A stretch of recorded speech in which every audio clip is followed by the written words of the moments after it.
If you played Agent Under Fire's multiplayer back in the day with friends, or still play it today like I do,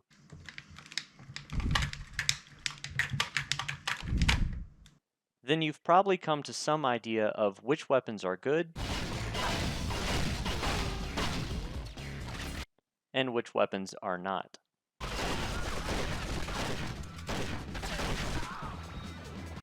But I've gone a step further, or rather like 100 steps further, because I recently dug through the game's code and looked at all the attributes for all the multiplayer weapons, including damage, fire rate, accuracy, and took all of that into account. And then I actually tested the weapons in game. Anytime it seemed like two weapons were really close in effectiveness, I pitted them against each other, tested to see which one I thought was a little bit more advantageous. And so I've come to a tier list that I'm going to share with you now that I'm pretty confident about at the moment. So we're going to start at the very bottom with D tier. Now, weapons in this tier basically don't have much advantage at all over anything above them in the other tiers. Even used in their best case scenario, they're still pretty average and can be beaten out by much of the other cast of weapons. So there's only one weapon in this tier, and that is the Ingalls. So the Ingalls has actually the highest damage of the submachine gun class of weapons. It's got an average fire rate, it's got a average clip size. The problem is it has the worst accuracy in the game. So even at mid-range, you're going to be missing a ton of shots, and unless you're like kissing distance from the opponent, it's really not effective at all. And then there are quite a few weapons that even at that really close range can beat it in damage output. This weapon is also one of the only ones that has a range limit set to its bullet distance. So all the weapons in this game basically have like a maxed out weapon or bullet distance of like 10,000, which is more than enough for any map to shoot from one end to the other. But the Ingalls has one of 8,000. So on larger maps, you will not be able to hit someone from across the map. Not that you would have much of a chance of doing that anyway with its bad accuracy.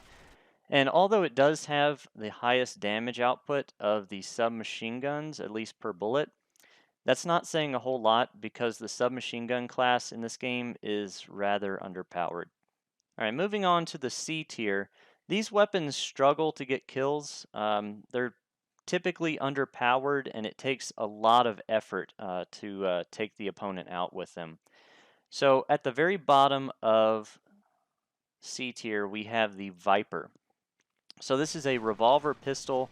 It actually does have a pretty high damage per bullet of 90, which is one of the higher damages in the game. It's got a sluggish fire rate as expected and a small clip size. It's got good knockback, so you can actually send someone flying. The problem is it's the second least accurate weapon in the game. And as a pistol with a small clip size and a slow fire rate, that's not very good at all. Again, at mid-range, you're going to be missing shots pretty often. Um, there are times when you'll land two shots in a row at mid-range and the weapon feels decent, like pretty good or strong. But there are just as many, if not more times, where you'll miss both those shots and you'll die for it. Next up is the Calypso submachine gun. So this weapon has the opposite problem of the Viper. It's got a very high fire rate, actually the fastest in the game. It's very accurate as well. It's almost perfectly accurate, which is strange for an automatic weapon in this game. So you can shoot a straight line of bullets with this thing, kind of like a lightning gun. It's got a large clip size, so all that sounds great, but the damage per bullet is by far the lowest at 6.5. Its high accuracy is kind of a double-edged sword. Yes, if your opponent is standing perfectly still from across the map, it's pretty amazing that you can hit them with repeated bullet fire. But more realistically, the opponent is going to be hopping around, strafing, moving perpendicular to you. And this is a game that's very hard to track your opponent and keep the cursor on top of them in. So typically that high accuracy is actually a negative and you'll miss the opponent a lot. At close range, it's pretty decent, and it's nice to be able to hit from across the map, but it's just not a significant amount of damage. Next up, we have the KS-7 submachine gun. So this one is just marginally better than the Calypso, in my opinion. It does 10 damage per bullet, which is a significant increase. It's got a slower fire rate. It's got a small clip size at 30, but it's pretty accurate. It's actually the second most accurate automatic weapon. And that little bit of spray that it has, that little bit of spread, actually helps it out. So where the Calypso is extremely unforgiving, the KS7 is actually very forgiving, even at long range. So while it's not putting out a lot of damage very fast, it is pretty consistent, and it's nice to be able to put a little damage on the opponent at any point that you can see them, be it long range, mid range, or close range, but you will struggle getting kills with it. Next up is the Defender pistol. So the Defender has a bullet damage of 60, which is pretty strong. It's got a slightly faster fire rate than the Viper pistol. It's got a larger clip size than the Viper, slightly less knockback, and the accuracy is much better than the Viper. And just being able to hit for 60 damage at a fair fire rate is pretty good, but certainly not the best pistol. Next up, we have the P2K. So this is Bond's sidearm. I believe it's a bit better than the Defender. Now, most people would not think this. Just looking at the statistics and playing with it, you would think, wow, this thing's pretty weak. It's not that accurate. I'd rather play with the Defender. But there are a couple surprising surprises about the P2K that I think push it above the Defender. So it does have a damage output of 30, which is half of the Defender. It's got a faster fire rate, significant faster fire rate. It's got a large clip size for a pistol at 16 rounds. The interesting thing is the accuracy is worse than the Defender when in primary mode, but when you switch to the silenced mode, which just takes like a fraction of a second, the accuracy actually doubles and it becomes a pretty darn accurate weapon. So it is more accurate than the Defender. Another interesting thing about the silenced mode is that you actually get more knockback. So the silence mode is just objectively better than the primary mode, and there's no reason to use the primary mode at all. Another thing that this pistol has is the rapid fire glitch. So if you change fire modes and hold down the fire button, you'll fire like 6 to 8 rounds very quickly, a much higher fire rate than normal. So that's a pretty significant damage output boost. And at 30 rounds per bullet, it's very similar to the assault rifle class in this game, at least for a short amount of time. So the strategy for this weapon is basically run around in the primary fire mode, switch to the secondary when you see the enemy, and send out like 6 bullets really quickly, and you've put out some good damage. And at the top of the C tier, we're going to put the PS100 submachine gun. So I think this is by far the best submachine gun in the game. It has a pretty average damage of 12. It's got the second fastest fire rate, just behind the Calypso. It's got a large clip at 60 rounds, and its accuracy, while not quite as good as the KS7's, still makes it pretty formidable at mid-range. It's still pretty underpowered though, because it's in that submachine gun class. So, long range, not very effective at all. Mid range, it does okay, but is still outclassed by some of the other automatics. So, moving on to the B tier now. These weapons really don't have trouble getting kills. They're typically pretty powerful and effective. They can also, some of them, give the player more mobility or be able to provide strategy for controlling the map.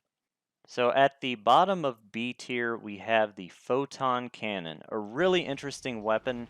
It's the experimental weapon in this game, and it's got some strong pros and some strong cons. So, first of all, its projectile speed is pretty slow. At least the primary fire mode is.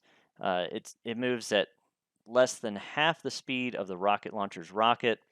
It does have a tracking, homing effect, which is mildly successful.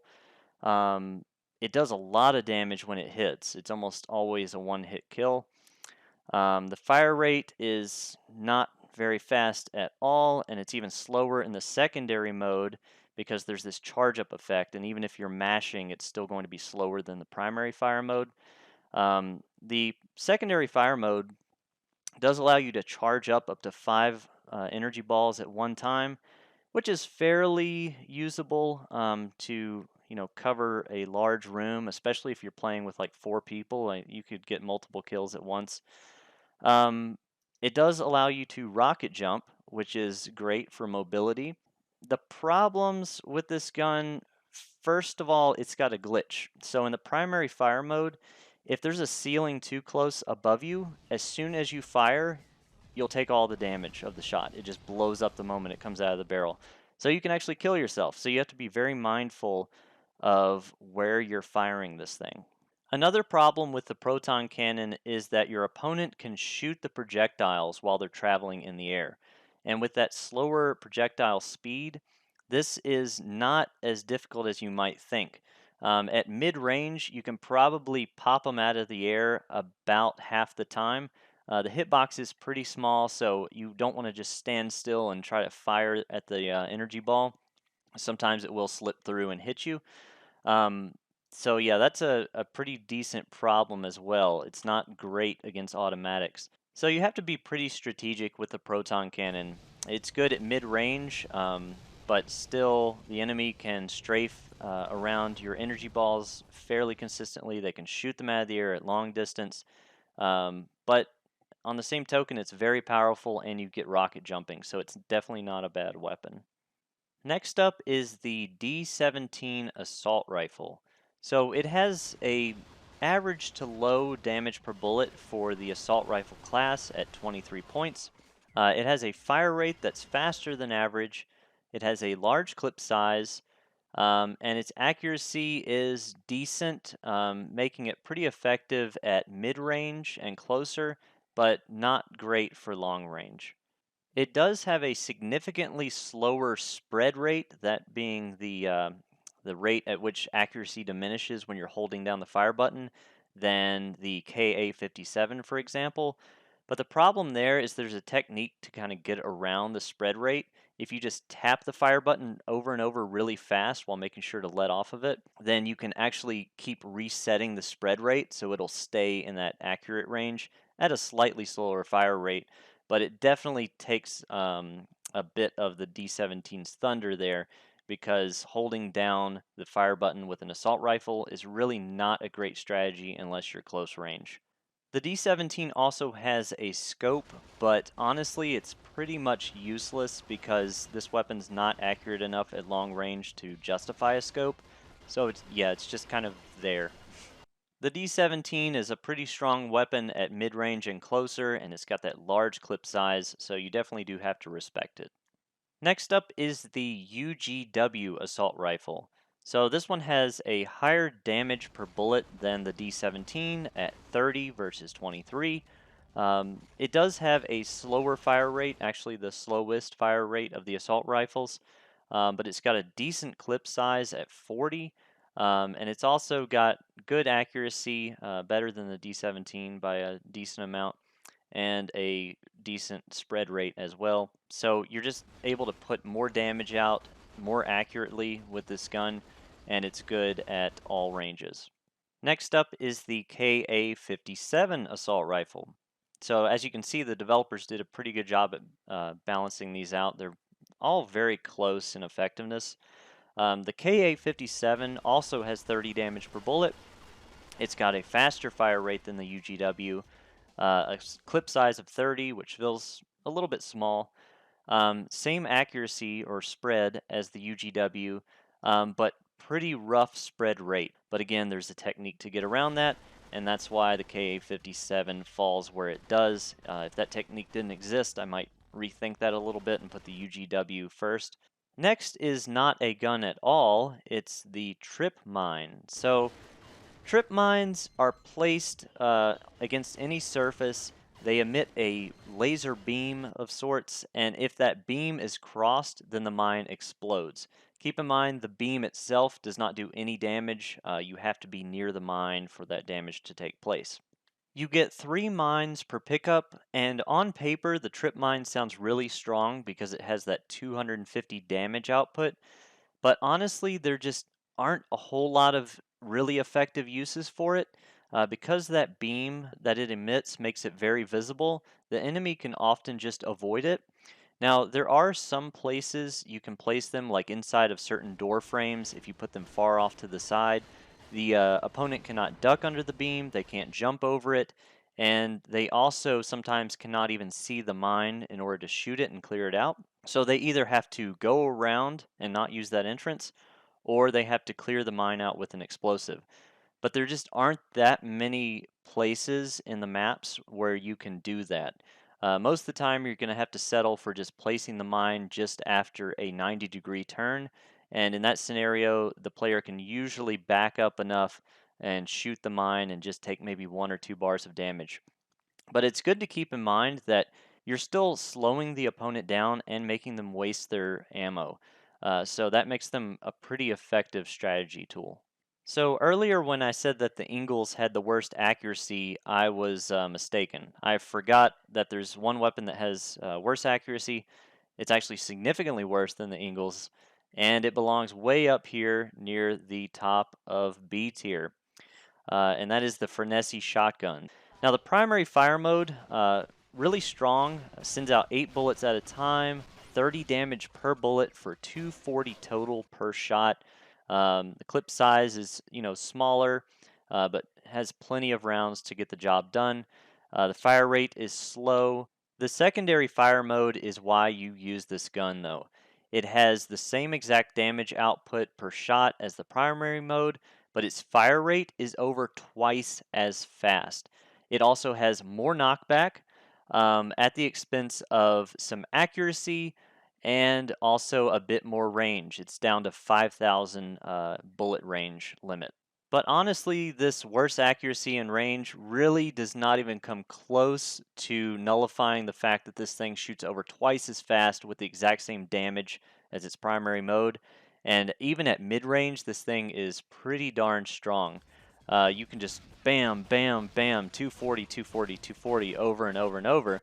And if a few of those bullets hit the opponent, that's 90 damage right there. At close range, there's probably nothing stronger, at least without killing yourself at the same time. Now, the primary fire mode can see occasional use. Let's say that the opponent is like down to just a sliver of health remaining, and you just need one more shot to take them out, and they're kind of like mid range from you. It might be a good idea to switch to the primary mode and try to hit them with that since it's almost twice as accurate. But otherwise, that secondary mode is just so much stronger. At the top of B tier is the grenade launcher. So this thing has a high damage explosive grenade shot for its primary mode. I don't actually know the exact damage for this one. I couldn't find it in the file for some reason. But I did test it in game versus the FSU-4's secondary fire mode, which also fires an identical looking grenade. And it does slightly less damage, and I mean very slightly less damage than the FSU-4's grenade. But its fire rate is surprisingly fast. 0.78 is pretty quick for a weapon of this damage output, and splash damage as well included. You do have a lob shot with that primary mode, so it's not as easy to shoot these projectiles out of the air like it is with the photon cannon, so that's a plus. On the negative side, you do want to have the high ground against your opponent as often as possible, especially because these grenades do not explode on contact with walls, only on floor. You also, of course, get the benefit of rocket jumping, which is really good for getting to certain pickups and helping with mobility. The secondary fire mode is also pretty useful.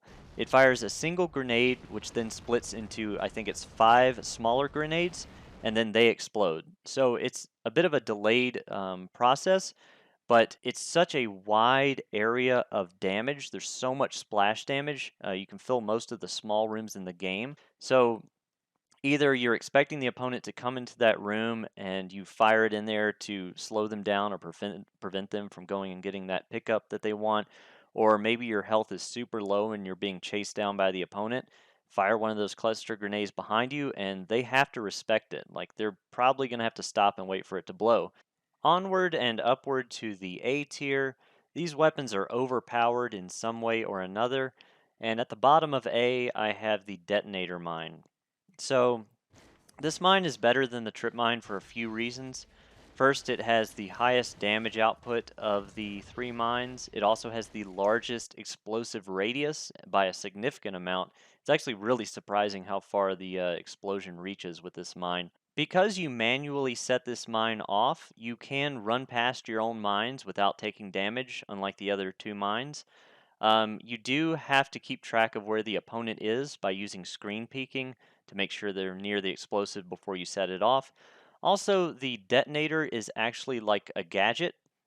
So if you don't have all your detonator mines already placed, you will have to actually cycle to the detonator by pressing the D-pad.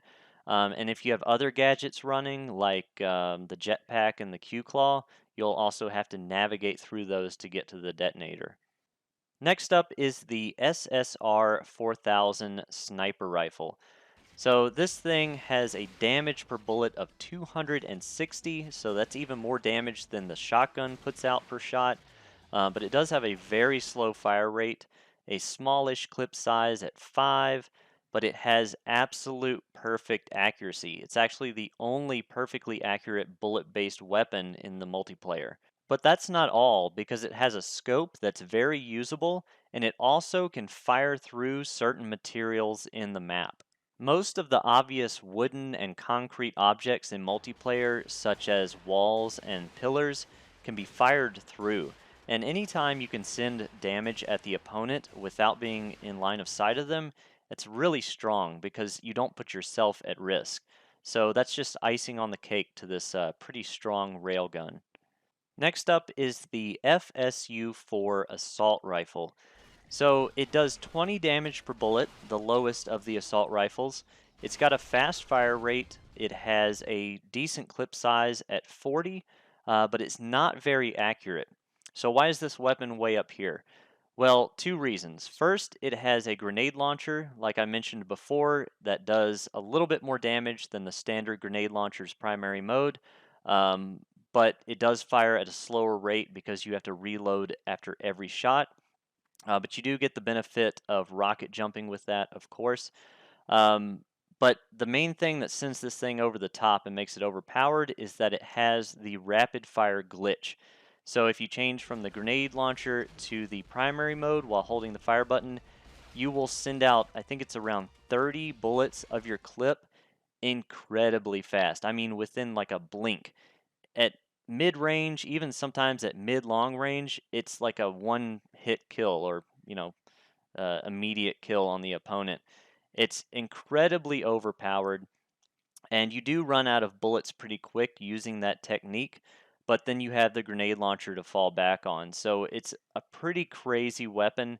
You want to keep ammo for it so you can keep putting out those bullets at high rate. But yeah, this thing is an absolute beast at mid range, close range, and pretty scary at long range as well, despite its bad accuracy. At the top of A tier, I have the proximity mine. So I think this is the best mine in the game simply because it's kind of brain dead. It's like the trip mine without the weakness. You put this down, and if someone gets close to it, and not even that close, like its trigger range is pretty large, it just explodes. And so, where the trip mine had to be placed in a very specific spot, preferably inside like a door frame where it can't be seen, you can put this thing, after 90-degree turns, you can put it under some of the ramps, you can stick it wherever you want. And as long as you remember where it is, it's probably going to net you a kill or two. Another thing I need to talk about with the mines is that with the proximity mine and the trip mine, If you die, your mines stay there and keep working for you. With the detonator mine, however, when you die, your mines instantly blow up. So that's a pretty big con for the detonator mine. You could potentially use it strategically, like if you're about to die and someone's close range, you could, I guess, stick it on the ground next to you and take them out too. But for the most part, it's much better to have your mines stay after you die. Finally, we have S tier, and in second place, I have the MRL-22 rocket launcher. So this has the highest projectile speed of the projectile weapons at 1200. It's got high damage, it's got not the fastest fire rate, but not the slowest, and perfect accuracy. But what really sends this weapon into the stratosphere is its secondary fire mode, a guided rocket. So in a lot of other FPSs, a guided rocket means that you take a first-person view on the rocket, you steer it through the level, usually at a slower speed than normal, and your player is stuck in place while you're doing this. This guided rocket, however, basically just goes where you aim it. You can keep moving your player, it moves at full speed, it does full damage, and all you have to do is just point your reticle and the rocket goes there. So what you can do with this is send damage around corners, through doorways, without actually seeing the opponent. You can also just try to keep the aiming reticle on the opponent and you just get additional accuracy for free. The optimal way to use this weapon is actually kind of lame. You want to stay out of sight of the opponent and just keep sending guided rockets at them, using screen peeking to aim and hit them. Even if they do get in close with you, you probably still win the battle because of your damage output. And worst case scenario, you damage yourself or die. But in that scenario, you gained a kill and lost a kill at the same time, so you just break even. Plus, you have rocket jumping. The only weakness this weapon has is that its projectiles can be shot mid-flight. However, it has the highest projectile speed, and you have the guided rocket mode to make it harder for the opponent to hit the rocket. And the best weapon in the game is the Golden Gun, which is overpowered by design. It has 1000 damage per bullet, which is a one-hit kill. Its fire rate is faster than many of the other high damage weapons, and it has very good accuracy. Its accuracy is actually almost identical to the P2K's in silenced mode. You can miss your target at long range, but honestly, the little bit of spread that it does have can help you just as often as it can hurt you. So if you're aiming just off your opponent's hitbox and you would have normally missed, sometimes you'll hit. And that is my Agent Under Fire multiplayer weapon tier list. Honestly, I'm pretty impressed that the weapons are as balanced as they are, considering the time constraints on this game. Weapons within the same class are generally pretty close to each other, like the assault rifles there and the pistols. There are some issues like the rapid fire glitch, and also the pistols could have been more accurate considering they have a slower fire rate and a smaller clip size than all the other weapons. The submachine guns need a little bit more power or a little bit more fire rate or a little bit of both. But overall, they did a pretty good job. If you enjoyed this video, please give it a like, share it with friends, and consider subscribing. Thank you so much, and I'll see you next time.